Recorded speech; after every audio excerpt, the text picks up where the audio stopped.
Welcome back to Askewed Reviews. And since last week I did trivia reviews for all of the Final Destination films, I am now reviewing the new one that just came out to theaters. And that would be the 2025 film Final Destination Bloodlines, directed by Zach Lebowski and Adam B. Stein. So I'm going to start this by saying this might be my favorite Final Destination film that's come out so far.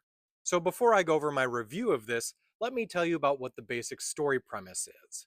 This time around, we have our main character of Stephanie, and she, like all the previous main characters, has a premonition about a horrible event. But there's a big difference this time, as it's not about her, but actually about her grandmother Iris, and it takes place back in the 60s. So the premonition is about her grandmother and grandfather as they go out on a date. Now, this date takes place at a very interesting restaurant, which you have to take an elevator up to the top to.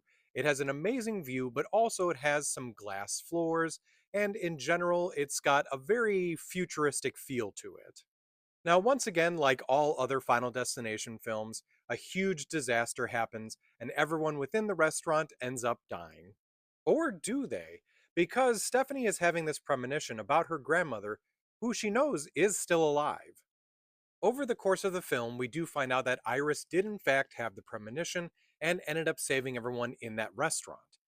But, like all their Final Destination films, death does come back for those people. However, this ends up taking generations to get back to that. Now, all of these people have had their own families, and now all of these families are being taken out by death, one by one, going through all of their bloodlines.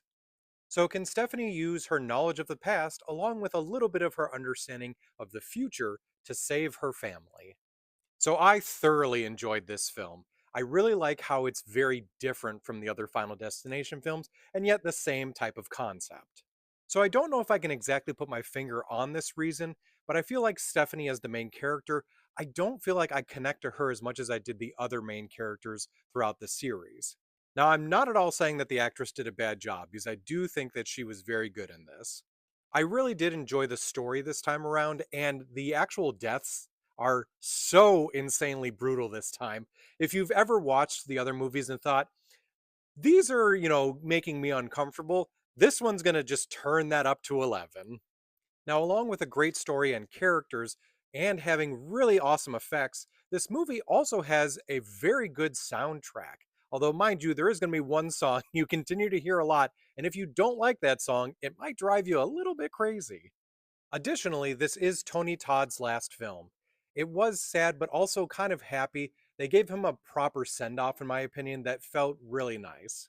So, for me on my scale, I'm giving this film a 4 out of 5. If you get a chance to watch this in theaters, absolutely go and do so. And once you do, please let me know in the comments what you thought about it. I hope you enjoyed this episode of Skewed Reviews. If there's any other films coming to theaters that you think I should watch and do a review for, please let me know in the comments.